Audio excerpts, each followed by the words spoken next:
Welcome to Here. You are now here. Here you are. Let's talk about my boo, my love, honey, the love of my musical life. Patsy, honey. Virginia Patterson Hensley, honey, who had done went by Patsy Cline. I love Patsy Cline. I love Patsy Cline. Okay, she was born September 8th, 1932, and she had done died early, child, in March 5th, 1963. She was 30 years old. It's terrible. we're gonna skip all this because we're gonna reiterate it all, honey, in the contents. Okay, so we're gonna start at the early life of my dear Patsy. My dear Patsy was born, as I already told you, with this name in Winchester, Virginia, on the date I already told you, to Hilda, Virginia. Get out of here. Her maiden name was Patterson, and she was born and died on these dates. 1998. Oh, she lived, honey.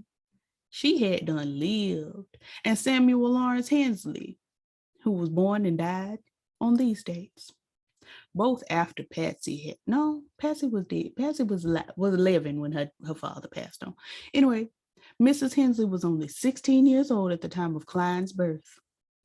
So I don't know. You know how the folks be like, oh, the teen pregnancy rates, girl, the teens was having babies back in the day. Okay, this is not new. If you see a little dangle, if you see a little dangle, honey, that's just my hair, honey. She's in the process of locking, and she's got some little dangly balls. And what can we do? My mama be snatching them out of my head, and I just be like, girl, you're damaging my hair. Don't do that. And she's a cosmetologist. Like, why would you? Anyway, Sam Hensley had done been married before a child, and Cline had two half siblings, 12 and 15, that lived with a foster family because of their mother's death years before, and for some reason the father could not take his own children. After Cline, Hilda Hensley would also have Samuel Jr., called John, and Sylvia May. So my good sister had what, four siblings? Besides being called Virginia in her childhood, Cline was also referred to as Jenny with a G because she's sickening like that. She temporarily lived with her mother's family in Gore, Virginia, before relocating many times throughout the state. In her childhood, the family relocated where Samuel Hensley, honey, a blacksmith, could find employment, including Elkton, Staunton, and Norfolk, all in Virginia. When the family had little money, she would find work. This included an Elkton poultry factory. We know what poultry is, honey, it's chicken, where her job was to pluck and cut chickens. The family moved often before settling in Winchester, Virginia on South Kent Street. Cline would later report that her father lower bodily abused her child. Terrible. She just did not have the best life on this earth, honey. She had a rough one. When confiding about the abuse to her friend Loretta Lynn, who is still living, kicking, honey, and singing, and she just had done put out an album that was sickening boots, maybe like a year or two ago, Cline told her, take this to your grave. But Loretta did not. Loretta did not, because she's not dead, and we know.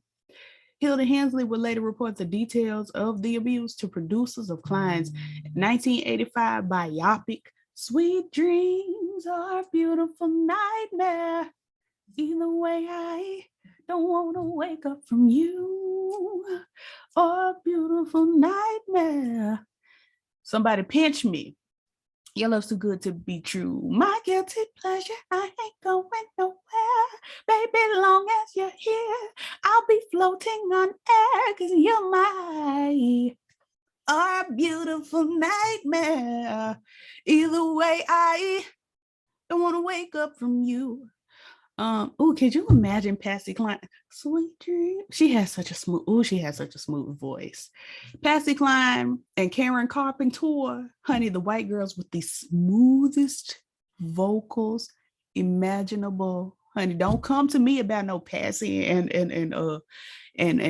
Karen. Do not come to me because I'll fight you. Them was my white women. At age 13, Cline was hospitalized with a throat infection and rheumatic fever. Speaking of the incident in 1957, she said, I developed a terrible throat infection and my heart even stopped beating. The doctor put me in an oxygen tent. You might say it was my return to the living after several days that launched me as a singer. The fever affected my throat. When I recovered, I had this booming voice like Kate Smith, who we do not know. But this is, oh, okay, Miss Kate, honey. You better have them curls, honey, and that bright, I know that was bright red lipstick. Catherine Elizabeth Smith, known professionally as Kate Smith, is the first lady of radio. Okay, was an American contralto. I'm gonna have to listen to some Kate. See what she got going on, honey. We're gonna find out about Kate in a little while. Get out of here. It was during this time that she developed an interest in singing. She started performing with her mother in the local Baptist choir, child, like we all have done before, except my choir was Kojic. Mother and daughter also performed duets at church and social events. She also taught herself how to play the piano. And if you don't know what a piano is, it's an acoustic keyboard and stringed musical instrument in which the strings are struck by wooden hammers that are coated with a softer material. It's kind of like a little felt thing in there that just gently, it just boop. It is played using a keyboard, which is a row of keys that the performer presses down or strikes with the fingers and thumbs of both hands to call. Cline's interest in performing continued to build. At age 14, she declared to her mother that she was going to audition for the local radio station. Her first radio performance began at Wink, W-I-N-C, in the Winchester area. According to Wink's radio disc jockey, Jolton Jim McCoy, Cline appeared in the station's waiting room one day and asked to audition. McCoy was impressed by her audition performance, reportedly saying, well, if you've got nerve enough to stand before that mic and sing over the air live, I've got nerve enough to let you. While also performing on the radio, she also started appearing in talent contests and created a nightclub cabaret act similar to performer Helen Morgan, who I have no idea who that is either, but she was an American singer and actress who worked in films and on the stage. She was a quintessential torch singer. I don't know what that is. And she made a big splash in the Chicago club scene because it all comes back to who? Chicago. She made I already told you that, in the 20s. She starred as Julie Laverne in the original Broadway production of Hammerstein and Kern's musical Showboat in 1927, Cline's mother and father had marital conflicts during her childhood, and by 1947, her father deserted the family, which we knew he would do because he deserted his first kids. And, author Ellis Nassau of the biography Honky Tonk Angel, an intimate story of Patsy Cline, which she really didn't do honky tonk. She did more classical country, so I don't even know, like, what's the reason? Reported that Cline had a beautiful relationship with her mother. In his interviews with Hilda Henley, he quoted Cline's mother in saying they were more like sisters than a parent and child, which is inappropriate. If you and your daughter or you and your son are more like siblings, if you and your mama or you and your daddy are more like siblings, that is not okay and it is not healthy. You need to go to therapy. Upon entering the 9th grade, Cline enrolled in John Hanley High School in Winchester, Virginia. However, the family had trouble sustaining an income after her father's desertion. Therefore, Cline dropped out of high school to help support the family. She began working at Gaunt's drugstore in the Winchester area as a clerk and soda jerk. Honey, she was a clerk and jerk. And that's a person who just made soda, just poured soda. There was a time in history where the girls would stand behind a bar and make soda like it was liquor. Career. 1948 to 53 is her early career, and we'll talk about it. At age 15, Cline wrote a letter to the Grand Ole Opry, which is the very last place that she performed, asking for an audition. She told local photographer Ralph Grubbs about the letter. Quote, a friend thinks I'm crazy to send it. What do you think? Grubbs encouraged Cline to send it. Several weeks later, she received a return letter from the Opry asking for pictures and recordings. At the same time, gospel performer Wally Fowler, who I don't know, but he's a gospel singer, so I assume he's black, He was American Southern gospel music singer, managing and let's look up his face. Let's take a gander because I feel in my Negro spirit. Oh, this a white man. Why he singing gospel? I don't know. Anyway, he had done headline a concert in her hometown. Cline convinced concert employees to let her backstage where she asked Follow for an audition. Following a successful audition, Cline's family received a call asking for her to audition for the Opry, which they already said they wanted to recordings and pictures. So like, girl, she traveled with her mother, 2 siblings, and a family friend on an 8-hour journey to Nashville, Tennessee. With limited finances, they drove overnight and slept in Nashville Park the following morning, honey, because they was poor. Cline auditioned for Opry performer Moon Mullican, child, who I'm unfamiliar with. Known professionally, he was Aubrey Wilson Mullican, but he was known as Moon Mullican and nicknamed the king of hillbilly piano players. So good for him. The same day. The audition was well received, and Cline expected to hear from the Opry the same day. However, she never received news, and the family returned to Virginia. By the early 1950s, Cline continued performing around the local area. In 1952, child, she had asked to audition for a local country band leader, Bill Pierce. Following her audition, she began performing regularly as a member of Bill Pierce's Melody Boys, but she was a girl and girls, okay? The pair's relationship turned romantic, honey, continuing an affair for several years, child. Scandalous. Nonetheless, the pair remained married to their spouses. Pierce Group played primarily at the Moose Lodge, child, the Loyal Order of Moose. We all know about that from the Flintstones, in Brunswick, Maryland, where she would meet her first husband, Gerald Cline. Pierre encouraged her to have a more appropriate stage name. She changed her first name from Virginia to Patsy, taken from her middle name, Patterson. She kept her new last name, Cline. Ultimately, she became professionally known as Patsy Cline. Honey, the icon, the diva. In August 1953, Cline was a contestant in a local country music contest. She won $100, child, which was a lot of money in 53, and the opportunity to perform as a regular on Cardi B Gay's Town and Country Time. I know it says Cardi B, but it was funny. The show included country stars Jimmy Dean, like the sausage, Roy Clark, George Hamilton the Fifth, honey. They just kept having George Hamiltons. And Billy Grandma was this white man, and was filmed in Washington, D.C. and Arlington, Virginia. She was not officially added to the program's television shows until October 55. Cline's television performances received critical acclaim. The Washington Star magazine praised her stage presence, commenting, "She creates the moods through the movement of her hands and bodies and by the lilt of her voice, reaching way down deep in her soul to bring forth the melody. Most female country music vocalists stand motionless, sing with monotonous high-pitched nasal twang. Patsy came up with a throaty style loaded with motion and emotion." All right. My sister sang, okay? She didn't sing nasally. She sang from her chest. Something's wrong. Anyway, child, long story short, honey, she had done signed with 4 Star Records, child, and sang some more. Here's Patsy, honey, giving "I'm Back in Baby's Arms."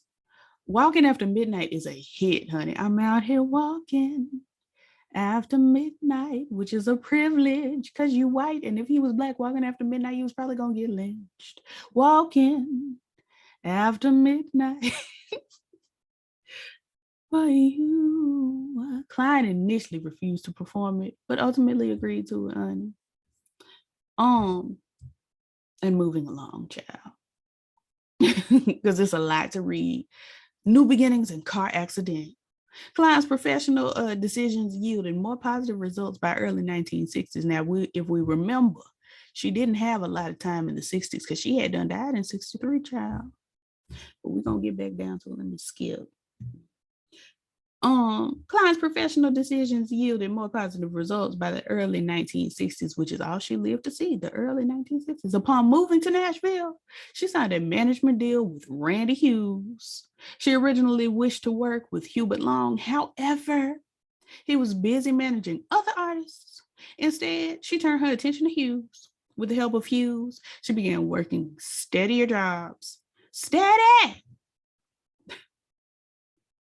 Why did I do that? He organized $50 bookings and got her multiple performances on the Grand Ole Opry, which I already told you was her last performance venue before she went on to glory. In January 1960, Cline officially became a member of the Opry. When she asked General Manager Art Divine about a membership, he replied, "Patsy, if that's all you want, you own the Opry. You're there, honey." Also, in January 1960, Cline made her final recording sessions set forth in her contract with Four Star Records. Later that year, her final singles with the label were released: Lovesick Blues and Crazy Dreams. Leaving Four Star, Cline officially signed with Decca Records in late 1960, working exclusively under Bradley's direction. Insisting on receiving an advance, she received $1,000, honey, because she was making the demands these days from Bradley once she began at the label. And let's find out how much that was in 1960. In 1960, child, the inflation says it is $8,418.99, child. So she got her a good little stipend. Her first release under Decca was 1961's "I Fall to Pieces." Oh yeah. Wow, wow, wow. Oh yeah. The song was written by newly established Nashville songwriters Hank Cochran, who was in American blah, blah, blah, blah, and Harlan Howard, who was an American blah, blah, blah, blah. "I Fall to Pieces" had been turned down by Roy Drusky, this man here, and Brenda Lee, who we kind of know a little bit. She was a singer, honey. She did the rockabilly, pop, and country music. Before Cline cut it in November. And she did, because it's my jam. At the recording session, she worried about the song's production, particularly the background vocals performed by the Jordanaires. Honey, the Jordanaires sang down on "Crazy." Crazy. Crazy for feeling so lonely. I'm crazy. I'm crazy for feeling so blue. My God, today, I knew he'd love me as long as he wanted. She better preach. And someday he'd leave me for somebody new. Worry, my God, why do I let myself worry? Ibobo Shata. Wondering, what in the world did I do?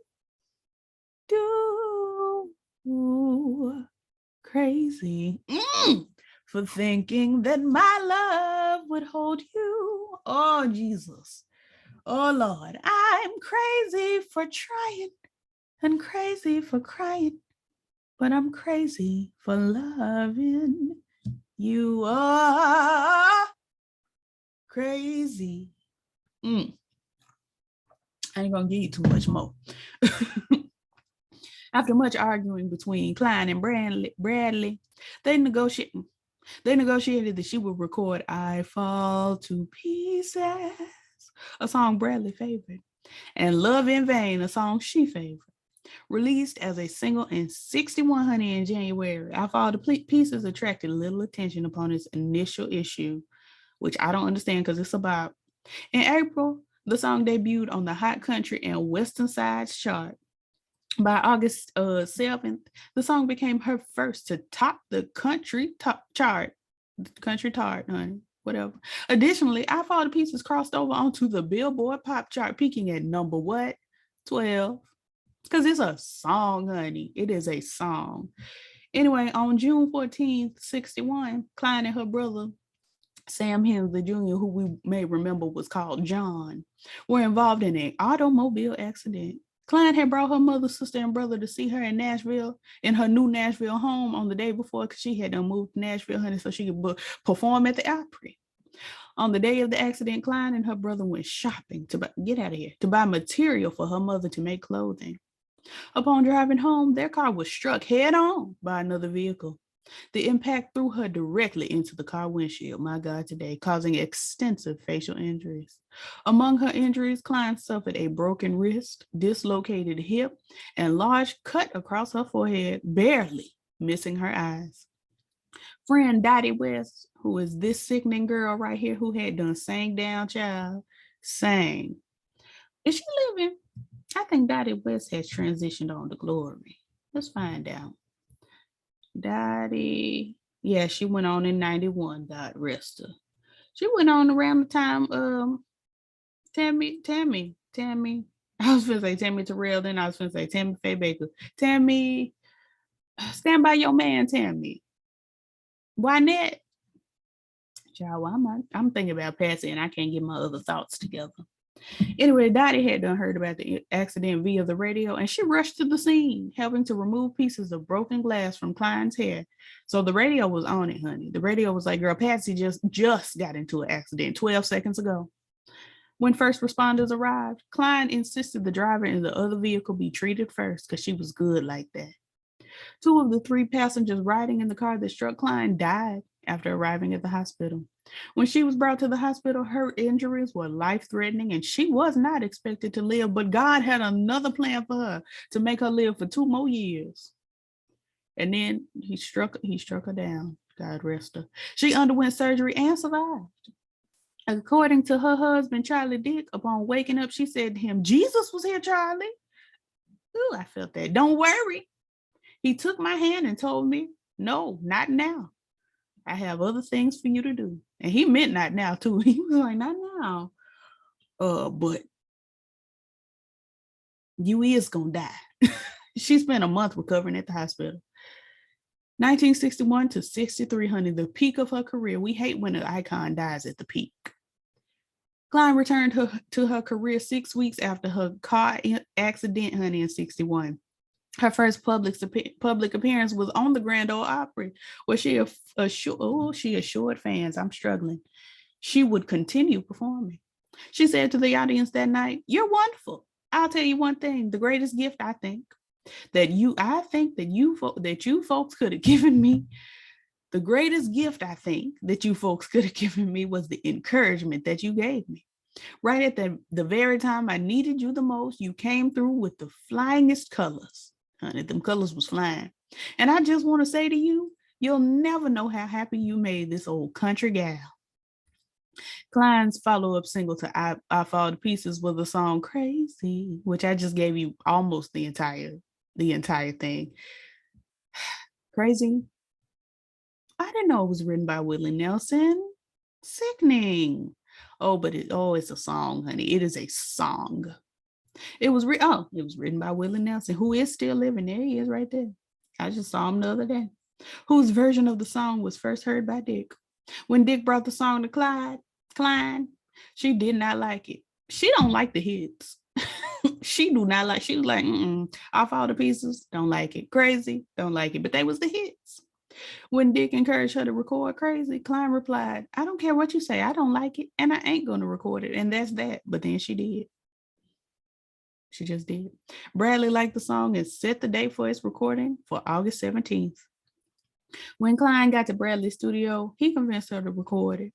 She listened to Nelson's version of Crazy and decided she was going to perform it differently. Nelson's version included a spoken section that Cline removed. She was like, oh, we ain't got time for interludes, honey. This is not Shelley FKA Drown.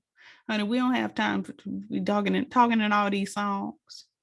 She cut additional material on August. Wait, She got additional, yeah, material on August 17th. And when she got to Crazy, it became difficult to perform because Cline was still recovering from the accident. Performing the song's high-pitched note caused rib pain. Giving her time to rest, Bradley sent her home while the musicians laid down the track without her. A week later, she recorded her vocal in a single take. Okay, one take diva. Crazy was, why am I this way?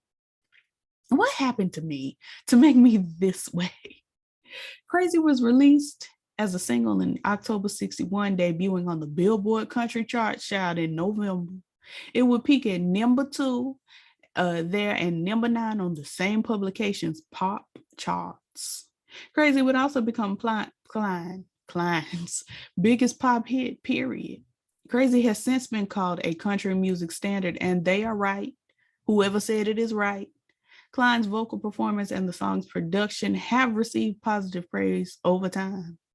Cub Coda, who was an American rock and roll singer, guitarist, songwriter, disc jockey, music critic, and record compiler of all music, noted the ache in her voice that makes the song stand out. Quote, Cline's reading of the lyric is filled with an aching world weariness that transforms the tune into one of the first big crossover hits without even trying hard, which is exactly how I feel. Now, the girls get mad at me when I say this. They get mad and be mad.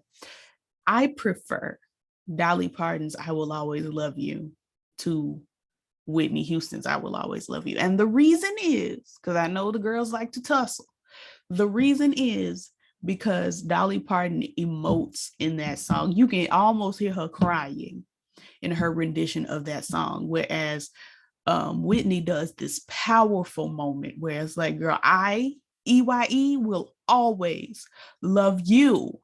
Where Dolly is like, I will always love you forever. Always. But yeah, I prefer Dolly's version. And the girls get mad. Country music historian Paul Kingsbury also highlighted her ache, saying in 2007, Cline's hit record swings with such velvety finesse, and her voice throbs and aches so exquisitely that the entire production sounds what? Absolutely effortless. Johnny Jackson of Pace magazine called the recording iconic and correct, highlighting the pain Cline had in her vocal technique. Her second studio album, Patsy Cline Showcase, was released in late 61. The album featured both major hits from that year and re-recorded versions of Walking After Midnight and A Poor Man's Roses or A Rich Man's Gold. Crazy and Cline's further Decca record recordings have received critical praise, and that's correct. Now we're not going to continue right here. It's a lot to see. This is a sickening image of my girl. Look at that waist. Look, honey. She had her wig together. She had her red lipstick, honey. Them eyebrows was drawn. Honey, she had the sequins, child, looked like a little gold number for the shoe. She had her coat because it was chilly. And look at the watch. Honey, the watch and the bangle. Okay, and the dangly earrings. My girl said, I did not come to play with y'all. And standing in front of her own face, in person, Patsy Cline, and whoever these boys are. My girl said, I'm coming to give you a show. I don't know what you're doing, but I'm showing the girls. Anyway, we skipping ahead, child, because it was a lot more to read. She was friends, honey, with Loretta Lynn forever and ever, and they was just the best of friends. She was good friends with Dottie, who we already, I told you about Dottie already, child. She was friends with Jan Howard, who is this lady right here, who kind of looked like Paula White. She giving Paula White. She was friends with Brenda Lee, Barbara Mandrell, Dale Wood, honey, Roger Miller, Farron Young, child. They had done went on a trip to Hawaii where they saw a hula show. Cline's mother continued living in Virginia following her daughter's death. Now, we haven't even gotten to the death, but she rented out the family's childhood home on South Kent Street and lived across the street. Following the death, Henley briefly spent time raising her two grandchildren in Virginia because my good sister Patsy had done had some cheering, honey. And she maintained a closet full of her daughter's stage costumes, including sequin dress Cline wore while performing in Las Vegas, honey, in 1962. She worked as a seamstress and made many of her daughter's stage costumes, very House of Del War, honey. She died from natural causes in 98 because she had done lived. Cline's father, Samuel, died of lung cancer. I'm not going to hover over that because when you hover over an illness, it shows you the most graphic photograph in 56. Hensley had previously deserted the family child, so they really weren't worried about, his passing. His mother visited him at the hospital, but After discovering his current state, Cline said to her mother, "Mama, I know what all he did, but it seems he's real sick and may not make it. In spite of everything, I want to visit him." Okay. Both of Cline's surviving siblings fought in court over their mother's estate because of legal fees. Many of Cline's possessions were sold at auction. Ain't it terrible? She had two surviving children at the time of her death. Julie Simador, who was born in 58, and Alan Randolph Randy, who was born in 61, just right before she had done died, child. He was about 2. Julie has been a significant factor in keeping her mother's legacy alive. She appeared at numerous public appearances in support of her mother's music career. Following the death of her father in 2015, she helped open a museum dedicated to Cline in Nashville, Tennessee. Julie has few memories of her mother due to Cline's death while she was young. In an interview with People magazine, Julie discussed her mother's legacy. "I do understand her position in history and the history of Nashville country music, ellipses. I'm still kind of amazed at it myself because there's Mom and then there's Patsy Cline, and I'm actually a fan." As you should be, because your mama sang down, God rest her. The present day America female blues swing and rock and roll singer-songwriter record producer Casey Henley is a distant relation of Cline. Ain't no picture here. She was married, child. She had done married Cline, then she married Dick, and God rest her soul. God rest his soul. He passed away. Death. Child. Terrible. Let's get into it, child. On March 3rd, 1963, Cline performed a benefit at the Soldiers and Sailors Memorial Hall, Kansas City, Kansas, for the family of disc jockey, which we all know to be DJ, Cactus Jack Call. He had died in an automobile crash a little over a month earlier. Also performing in the show were George Jones, George Riddle, and the Jones Boys, Billy Walker, Dottie West, that good friend of hers, Wilma Lee, Stoney Cooper. Oh, come on, Stoney, with your mustache and your fiddle. George McCormick, the Clinch Mountain Boys, as well as Cowboy Coppers and Hawshaw Hawkins. Despite having a cold, Cline gave 3 performances, 2 5:15 and 8:15, honey, a matinee, an evening, and a night. All the shows were standing room only.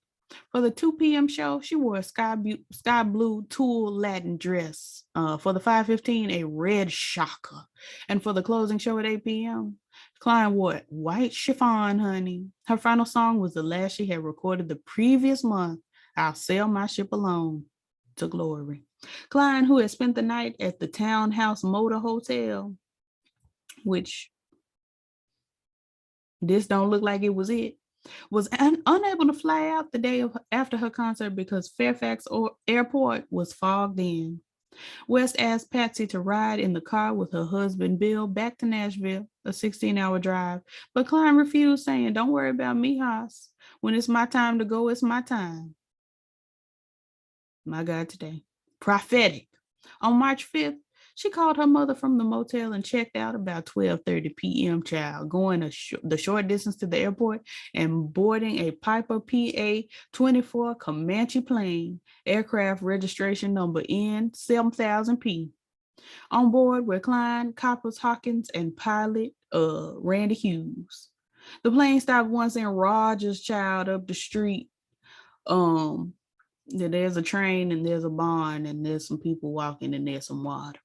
To refuel and subsequently landed at Dyersburg Municipal Airport in Dyersburg, Tennessee, up the street.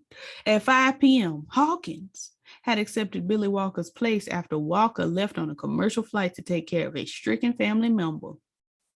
Terrible for Hawkins. The Dyersburg, Tennessee airfield manager suggested that they stay the night because of high winds and inclement weather, offering them free rooms and meals. But Hughes, who was not trained in instrument flying, said, "I've already come this far. We'll be there before you know it," because he was ignorant. The plane took off at 6:07 p.m. Cline's flight crashed in heavy weather on the evening of Tuesday, March 5th, 1963. Her recovered wristwatch had stopped at 6:20 p.m., honey. So like 13 minutes after it took off. The plane was found some 90 miles from its Nashville destination in a forest outside of Camden, Tennessee, where I'm sure they be shooting up because any place called Camden, honey, is crime laden. Why do that? That was shade. Forensic examination concluded that everyone aboard had been killed instantly. Until the wreckage was discovered the following dawn and reported on the radio, friends and family had not given up hope. Endless calls tied up the local telephone exchanges to such a degree that other emergency calls had trouble getting through. The lights at the destination Cornelia Fort Air Park, my God, were kept on throughout the night as reports of the missing plane were broadcast on radio and TV. Early in the morning, Roger Miller, who is this white man right here, he was a singer, songwriter, and musician, and maybe an actor too, because I didn't finish reading, and a friend went searching for survivors. As fast as I could, I ran through the woods, screaming their names, through the brush and the trees, and I came up over this little rise. Oh my God, there they were. It was ghastly. The plane had crashed nose down. Shortly after the bodies were removed, looters scavenged the area. Some of the items which were recovered were eventually donated to the Country Music Hall of Fame. Among them were Cline's wristwatch, a Confederate flag.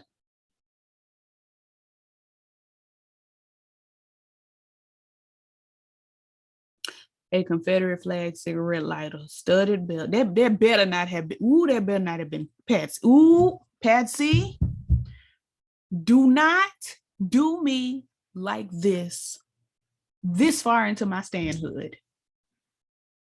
Do not do me like this. That bet not have been your cigarette lighter. Let me find out, Patsy. I'm gonna dig up your bones. Ooh, I'm gonna fight your bones. Studded belt and 3 pairs of gold lame slippers.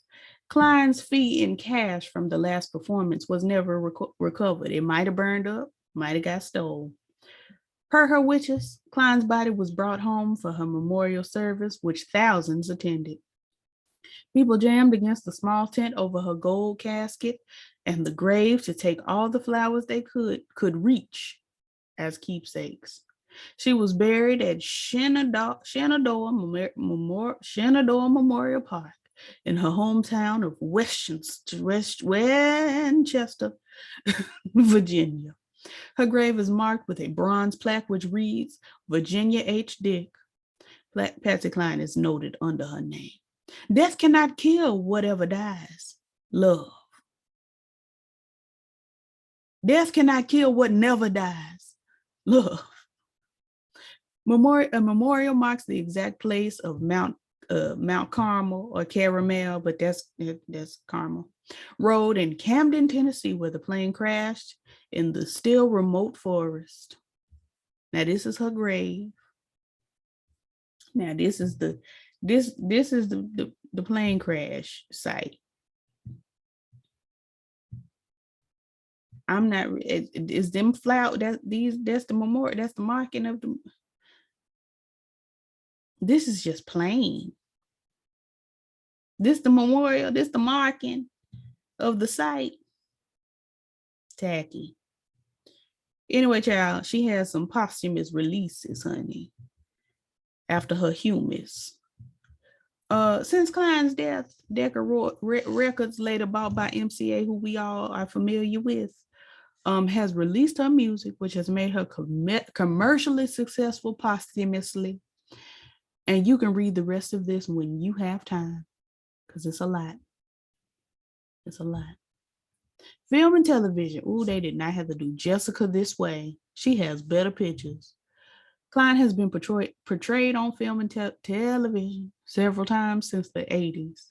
The Loretta Lynn biopic, Coal Miner's Daughter, in 1980, renewed interest in her life and career. Cline and Lynn's friendship was portrayed in the 1980 film. Actress Beverly D'angelo, ooh, they didn't have to do Beverly like that either. Beverly. Bev, girl, get your team to put you a new picture up. Played Cline in the movie and did her own singing of Cline's original materials. D'Angelo earned a Golden Globe Award nomination for her role, but she did not win. But you know who just won? Because it's January 15th and I'm pre-recording. Our good mother, honey, KailahJr got her Golden Globe, period. Or was it an Emmy? Whatever, she won.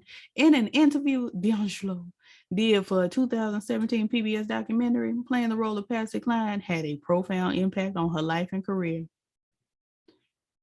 In 1985, a feature film about Cline's life was released entitled Sweet Dreams of a Beautiful Night. The film starred Jessica Lange. Now, see, this is better. They didn't have to do My Sister This Way. As Cline, and Ed Harris as the husband. Ooh, they didn't have to do Ed like that either. As the husband, Charlie Dick. Originally, Meryl Streep, our ancestor, honey, Miranda Priestley, auditioned for Cline's role, but ultimately lost to Lange. The film was produced by Bernard Swartz, who also produced Coal Miner's Daughter. So he was really out here trying to tell her story. He was really out here trying to tell her story. Now you can read the rest of this. And the most recent film was a Lifetime original called Patsy and Loretta. It was cute. It was a very cute movie. And Megan Hilty ate it up, child. This don't even look like Patsy Cline, but in the movie she had done look like Patsy, child. And Jesse Mueller did a wonderful job as well as Loretta. Documentaries. There have been documentaries as well. There have been plays and musicals. So many things, honey. A Closer Walk with Patsy, not Jesus. A Closer Walk with Patsy Cline herself. Her artistry, here's who she has influenced. You can pause it when you get some time, child. Voice and style. You can go on and read that when you get a little time. When you have the time. Image. You can read that as well. Read that as well. Legacy. She's been cited in both country and pop music as one of the greatest vocalists of all time, period, because she sang down. But ooh, don't let that lighter have been yours. Do not let that Confederate flag lighter have been yours, Patsy. Ooh, don't let it be yours. I will dig up your bones. You can read the rest of this when you get some time, but we know who Leanne Rhyme. Ooh, they didn't have to do Leanne like that either. They just doing everybody wrong, child. Everybody. Oh, they doing the girls wrong. When I have a Wikipedia, we're gonna have us a good picture. Okay, Casey got her a decent little something. Margot, she ain't too bad. Oh, let's see what Cindy's giving. Oh, Cindy. That's what Trixie Mattel looks like. We can't we can't judge it. Anyway, honey, she was inducted into the Country Music Hall of Fame in 1973, which she do not care because she is dead. Back in baby, yes, honey, I'm back in baby's arms. How I miss those loving arms. I'm back where I belong, back in baby's arms. Honey, this her childhood home. I'm not understanding how the girls talk about they was poor, but they had these big nice houses, child. I don't get it. But it was given an official on-site marker included on the National Register of Historic Places, honey. So it's a sickening place. The Patsy Cline Museum opened in Nashville, Tennessee in 2017. It does not have a hub on it. Yes, it does. You see, my sister gave it in this picture, honey. She gave it. Sickening watch. She gave it. And here's her discography. Here it is. And thank you so much for joining me, honey, over here on Music Monday, talking about my girl, my mama, Patsy Cline. Okay, talking about my mama, Patsy Cline. But do not let that lighter have been Patsy's, honey, because like I said, I dig up her bones. I'll square up with them bones. No disrespect. Anyway, child, thank you for joining us. Like, comment, subscribe, all the things YouTube will say. And I will catch y'all at another time. Peace.